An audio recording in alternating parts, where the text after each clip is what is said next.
Very good morning. Chandrababu Naidu గారి కోసం తెప్పిస్తున్న helicopter పూణేలో కూలిపోయింది అని చెప్పి ఒక 3 రోజుల కిందట వార్త వచ్చింది. ఇది శనివారం నాడు జరిగింది. తొలుత వచ్చిన వార్తలు ఏంటంటే ముంబై నుంచి ఒక హెలికాప్టర్ హైదరాబాద్కు వస్తోంది. అది మధ్యలో పూణేలో కూలిపోయింది. అందులో పైలట్తో సహా 4 ఉన్నారు, అంటే హెలికాప్టర్ క్రూ కూడా. అయితే అదృష్టవశాత్తు ఎవరికి తీవ్రమైన ప్రమాదం జరగలేదు, ఎవరు చనిపోలేదు, కొంత గాయాలైనవి. కారణం ఏంటంటే పూణే దగ్గర వాతావరణం ఏదో సరిగ్గా లేదు, అతను దించడానికి ప్రయత్నించాడు. అయితే అదేదో చెట్టు కొట్టుకొని మొత్తానికి ఆ ఇంపాక్ట్ వల్ల ఏమో కానీ ఎవరికి ప్రాణాపాయం లేకుండా బతికి బయటపడ్డారు. అది కథనం. ఇది దాదాపుగా మీకు అన్ని ఇంగ్లీష్ పేపర్లో కూడా వచ్చిందండి ఈ వార్త. Hyderabad bound helicopter crashes in Pune. మనకున్న ఇంట్రెస్ట్ ఏంటంటే హైదరాబాద్ బౌండ్ హెలికాప్టర్ అని రాశారు. అందులో దాదాపుగా అందరూ ఇదే రాశారు. 4 ఆక్యుపెంట్స్ సర్వైవ్ మిషాప్ అన్నారు, అంటే ప్రమాదం నుంచి 4 ఆక్యుపెంట్స్ తప్పించుకున్నారు అని. ఇది చిన్న కథనం. ఈ కథనంలో ఏంటంటే పూణే దగ్గర ముల్షి అనే తహసీల్ దగ్గర ముంబై నుంచి హైదరాబాద్ వస్తున్నటువంటి హెలికాప్టర్ ఆగస్టు 24వ తేదీ మధ్యాహ్నం పూట కూలింది. అందులో ఉన్న 4 కూడా పాడ్ అనేటువంటి ప్రాంతం దగ్గర అక్కడ ఈ హెలికాప్టర్ కూలింది. అయితే వాళ్ళకి కొన్ని దెబ్బలు తగిలినా కూడా ప్రాణాపాయం లేదు. కెప్టెన్ ఆఫ్ ద హెలికాప్టర్ని హాస్పిటల్కి తీసుకెళ్లారు. మిగతా 3 కూడా స్టేబుల్గా ఉన్నారు. ఈ హెలికాప్టర్ గ్లోబల్ వెక్ట్రా కంపెనీ అనే కంపెనీకి చెందింది. ఎందుకు ఈ ప్రమాదం జరిగింది అనే దాని మీద దర్యాప్తు జరుగుతోంది. ఇది జనరల్గా వచ్చిన వార్త. అయితే ఈ వార్తని తొలుత సాక్షి వాళ్ళు అనుకుంటాను వేశారు. ఏంటి ఇది? చంద్రబాబు నాయుడు కోసం వస్తున్నది, చంద్రబాబు నాయుడు కోసం తెప్పిస్తున్నారు ఈ హెలికాప్టర్ని ముంబై నుంచి, ఆ హెలికాప్టర్ కూలిపోయింది అని. అయితే ఇది నిజమని కాదని చాలామంది అప్పట్లో ఏదో మాట్లాడారు. అందువల్ల దీని గురించి నేను వెంటనే మాట్లాడలేదు. ఇది సాక్షి వార్త. సీఎం చంద్రబాబు కోసం రప్పిస్తున్న హెలికాప్టర్ క్రాష్, బొమ్మ కూడా వేశారు, క్రాష్ అయింది. వీళ్ళు ఏం రాశారు? ముంబై నుంచి బయలుదేరిన ఓ ప్రైవేట్ హెలికాప్టర్ పుణేలోని పౌద్ సమీపంలో కూలిపోయిన సంగతి తెలిసిందే. ఈ ప్రమాదంలో 4 సిబ్బంది తీవ్రంగా గాయపడ్డారు. ముంబై నుంచి విజయవాడ వస్తుండగా హెలికాప్టర్ క్రాష్ అయింది అని రాశారు వీళ్ళు. అయితే హెలికాప్టర్ కూలిన అనంతరం కొన్ని విస్తుపోయే నిజాలు వెలుగు చూశాయి. ఏపీ ముఖ్యమంత్రి చంద్రబాబు నాయుడు కోసమే హెలికాప్టర్ను ముంబై నుంచి విజయవాడకు రప్పిస్తుండగా ఈ ప్రమాదం చోటు చేసుకుంది. ఇది కీలకం. 4 రోజుల నుంచి మెయింటెనెన్స్లో ఉన్న హెలికాప్టర్ను ఆగమేఘాల మీద విజయవాడకు రప్పించే ప్రయత్నం చేశారు అధికారులు. ఏవియేషన్ కోఆర్డినేటింగ్ ఆఫీసర్ నరసింహరావు ఒత్తిడితోనే హెలికాప్టర్ విజయవాడకు బయలుదేరినట్లు సమాచారం. సీఎం చంద్రబాబు కోసం ఒత్తిడి చేసి హెలికాప్టర్ రప్పించే యత్నాలు చేసినట్లు తెలుస్తోంది. హెలికాప్టర్ క్రాష్ కావడంతో ఏపీ అధికారుల్లో తీవ్ర చర్చ జరుగుతోంది. హెలికాప్టర్ క్రాష్పై పోలీసులు ఇంటెలిజెన్స్ ఆరా తీస్తున్నాయి అని చెప్పి వేశారు. సరే, వీళ్ళేదో వాళ్ళ కథనం వేసుకుంటారులేండి. టీవీ ఛానల్లో కూడా వేసుకున్నారు.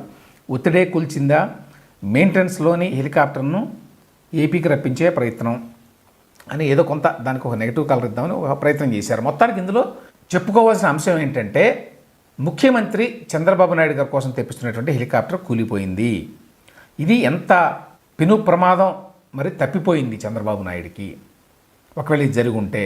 దీని మీద మిగతా వాళ్ళ కథనాలు చూస్తే ఈనాడులో వచ్చిన కథనంలో కూడా ఎక్కడ ఇది విజయవాడ వస్తుందని కానీ చంద్రబాబు నాయుడు గారి కోసం అని కానీ లేదండి. పూణే సమీపంలో కూలిన హెలికాప్టర్ హైదరాబాద్ వస్తుండగా ఘటన అని చెప్పి ఈనాడు కథనం ఉంది.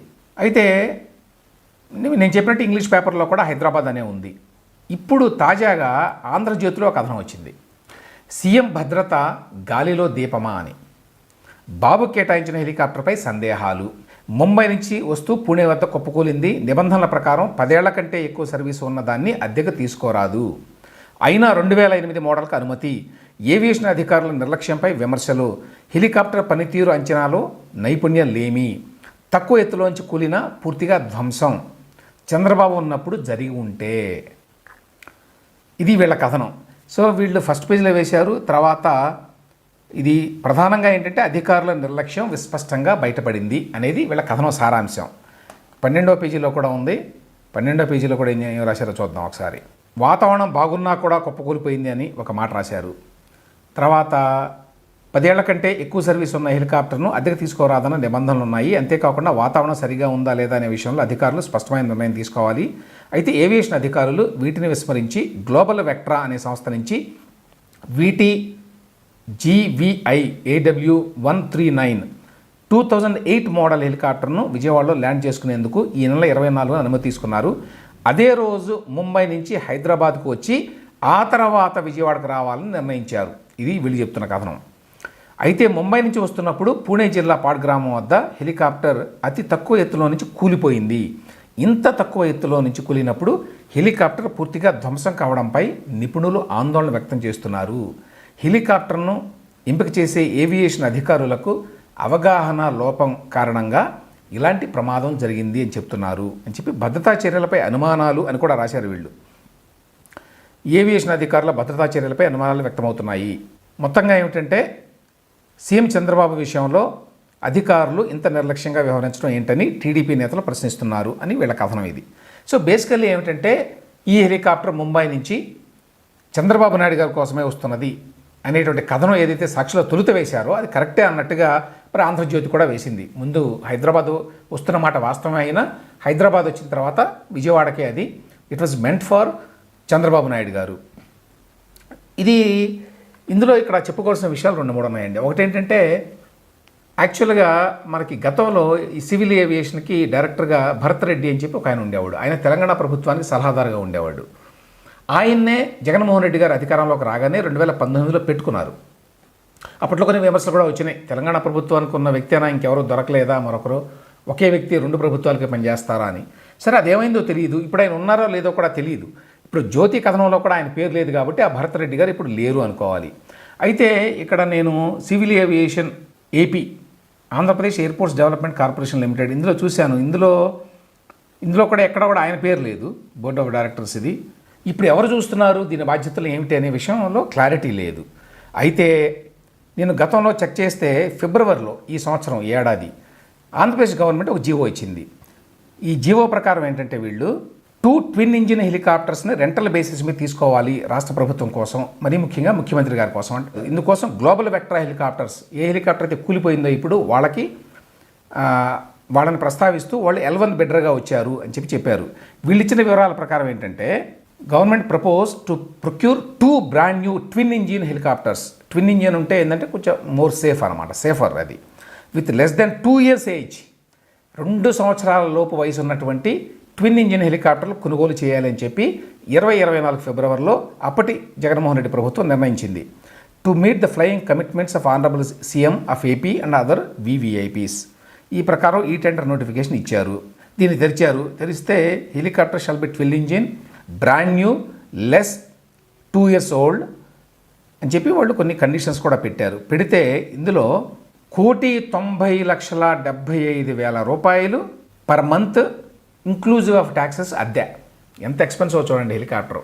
మరి గవర్నమెంట్స్ ఎందుకు కొనుక్కోవో తెలియదు. మరి కొనుక్కోవడానికి 20-30 కోట్లలో వస్తుంది అనుకుంటా హెలికాప్టర్ మరి. కానీ దానికి అద్దె మాత్రం ఇంత ఉంది, 1,91,75,000 నెలకి. ఇది ట్యాక్సెస్తో సహా. ఇది కాకుండా అదనపు ఛార్జెస్ చాలా ఉంటాయట. ఫైనాన్షియల్ బిడ్ అమౌంట్ ఏమో ఇది చెప్పారు 1,91,75,000 అని. గ్రౌండ్ హ్యాండ్లింగ్ ఛార్జెస్ అదనం, అకామిడేషన్ ఛార్జెస్ అదనం, లాజిస్టిక్ ఛార్జెస్ అదనం, ట్రాన్స్పోర్టేషన్ ఛార్జెస్ అదనం, క్రూ మెడికల్స్ అదనం, ఏటీసీ ఛార్జెస్ అదనం. ఇవన్నీ కూడా అదనాలు. ఈ అదనాలన్నీ కలిపి ఎన్ని అవుతాయో ఇందులో లేదు. కానీ మొత్తానికి వీళ్ళు దీనిని ప్రొక్యూర్ చేస్తూ వీళ్ళు ఒక జీవో కూడా ఇచ్చారండి. సో దాని ప్రకారమే బహుశా ఇది ఈ గ్లోబల్ వెక్టర్ హెలికాప్టర్కి చెందినటువంటి హెలికాప్టర్ వస్తోంది. మరి ఇందులో దాని ప్రకారం అయితే బ్రాండ్ న్యూ అయి ఉండాలి, 2 సంవత్సరాల లోపే అయి ఉండాలి అనేటువంటి నిబంధనలు ఉన్నాయి. అయినా పాత హెలికాప్టర్ ఎందుకు వస్తుంది అనేది తెలియదు ఒకటి. రెండవది, స్టేట్ గవర్నమెంట్ దీనికి సంబంధించి ఎటువంటి ప్రకటన ఇవ్వాలా. ఇది నిజంగానే ముఖ్యమంత్రి చంద్రబాబు నాయుడు గారి కోసం వస్తున్నదా? మరి వస్తే ఈ రకమైన ప్రమాదం జరిగినప్పుడు దాన్ని పరిగణలోకి తీసుకోవాలి కదా. మరి ఆంధ్రజ్యోతి కథనం ప్రకారం అనుకుంటే దాని మీద మరి ఏమన్నా చర్చలు జరుగుతున్నాయా, చర్యలు చేయబడుతున్నారా? ఆ హెలికాప్టర్ ఒకవేళ వచ్చుంటే అది ఎక్కడైనా కూలి ఉంటే ఎంతటి పెను ప్రమాదం జరుగుండేది? దీనికి బాధ్యత ఎవరిది? కాబట్టి దీనికి సంబంధించి స్టేట్ గవర్నమెంట్ నుంచి, ఏపీ గవర్నమెంట్ నుంచి ఎటువంటి ప్రకటన లేకపోవడం వల్ల ఇంకా గందరగోళంగా ఉంది. ఇది నిజంగానే మరి చంద్రబాబు నాయుడు గారి కోసం వచ్చిందా లేదా? నేను ఇంతకుముందు చెప్పినట్టు సాక్షిలో వేస్తే సరే సాక్షి వాడు కావాలని రాశారని చెప్పి అనుకోవచ్చు. ఇప్పుడు ఆంధ్రజ్యోతిలో కూడా రాశారు కాబట్టి ఇందులో ఎంతో కొంత వాస్తవం ఉంది. ఇంకొక పాయింట్, నేను ఇంతకుముందు చెప్పినట్టు 2024 ఫిబ్రవరిలోనే ఇందుకోసం వీళ్ళు టెండర్లు ఫ్లోట్ చేశారు. దీనికి సంబంధించి జియో ఇచ్చారు, ఇంత అద్దె అన్నారు, ఇవి కండిషన్స్ అన్నారు, కొత్త హెలికాప్టర్ అన్నారు. ఇదే కంపెనీ, ఇదే గ్లోబల్ వెక్టర్ హెలికాప్టర్ అని చెప్పి L1 బిడ్డర్ అన్నారు. కాబట్టి అదే గ్లోబల్ వెక్టర్ హెలికాప్టరే వచ్చింది. కానీ అది పాత హెలికాప్టర్ కూలిపోయింది అని చెప్పి చెప్తున్నారు. గతంలో ఎప్పుడైతే మనకి 2009లో వైఎస్ రాజశేఖర రెడ్డి గారు హెలికాప్టర్లో వెళ్ళినప్పుడు ప్రమాదం జరిగిందో అప్పటి నుంచి కూడా కొంత జాగ్రత్త వహిస్తున్నారు ఆంధ్రప్రదేశ్లో అధికారులు అని చెప్పారండి. కానీ అంత జాగ్రత్త వహించడం లేదు, అంత కేర్ఫుల్గా ఈ హెలికాప్టర్, ఎందుకంటే హెలికాప్టర్ క్రాషెస్ చాలా ఎక్కువ ఉంటాయి కంపేర్ టు ఈవెన్ ఫ్లైట్స్ కూడా. మీరు చూస్తే మాకు ఎక్కువ వార్తలు హెలికాప్టర్ క్రాష్లే వస్తాయి. అట్లాంటప్పుడు హెలికాప్టర్కి సంబంధించి ఎస్పెషల్లీ ఇంక్లిమెంట్ వెదర్ ఉన్నప్పుడు, వాతావరణం సరిగ్గా లేనప్పుడు హెలికాప్టర్ చాలా ప్రమాదకరం. అదే జరిగింది వైఎస్ రాజశేఖర రెడ్డి గారి విషయంలో. అందువల్ల అప్పటి నుంచి జాగ్రత్తగా ఉంటున్నారు అంటే మరి అంత జాగ్రత్తగా లేరా? ఆ సివిల్ ఏవియేషను లేక ఈ ఏవియేషన్కి సంబంధించి ఇది ఇన్ఫ్రాస్ట్రక్చర్ అండ్ ఇన్వెస్ట్మెంట్ డిపార్ట్మెంట్లో ఉందటండి. ఇది ఏపీఏసీఎల్ అన్నారు, అంటే ఆంధ్రప్రదేశ్ ఏవియేషన్ కార్పొరేషన్ లిమిటెడ్ కాబోలు అంతే. అయితే మరి అందులో ఏమంటాం, ఫీల్డ్ ఎక్స్పర్టీస్ ఉన్న వాళ్ళు ఉన్నారా, ఏవియేషన్కి సంబంధించిన ఆ రంగానికి సంబంధించిన వాళ్ళు ఉన్నారా లేదో తెలియదు. అందులో ఇచ్చిన లిస్టు ప్రకారం అయితే నాకు అనిపించింది అయితే ఇందులో అయితే అందరూ ఐఏఎస్ ఆఫీసర్లే. వీళ్ళు సెక్రటరీ టు గవర్నమెంట్ ఐఏఎస్ ఐదుగురుంటే ఆరుగురుంటే అందరూ ఐఏఎస్ఏ ఉన్నారు. మరి ఇందులో మరి ఉత్త ఐఏఎస్ అధికారులతో పెట్టుకుంటే మరి ఈ రకమైన ఇబ్బందులు కూడా ఉంటాయి. సబ్జెక్ట్ ఎక్స్పర్టీజు, డొమైన్ ఎక్స్పర్టీజు ఉండాలి కదా హెలికాప్టర్కి సంబంధించి, అది ఎందుకు లేదు తెలీదు. సో ఇది చాలా ప్రమాదకరమైన అంశం అనేది ఒకటి క్లియర్గా మనకు అర్థమవుతుంది. ఈ రకంగా చూసినప్పుడు ఒకవేళ నిజంగానే హెలికాప్టర్ చంద్రబాబు నాయుడు గారి కోసమే వస్తుంటే ఒక పెను ప్రమాదం తప్పిపోయింది ఆయనకి. ఇప్పటికైనా మరి ఆ గవర్నమెంట్ కానివ్వండి, గవర్నమెంట్లో ఉండేటువంటి హెడ్స్ కానివ్వండి, ఎస్పెషల్లీ సివిల్ ఏవియేషన్ డిపార్ట్మెంట్కి సంబంధించిన వాళ్ళు కానివ్వండి, మరి దీని మీద తగిన చర్యలు తీసుకుంటున్నారా లేదా అనేటువంటి ఒక కాన్ఫిడెన్స్ ఇవ్వాల్సిన అవసరం ఉంటుంది.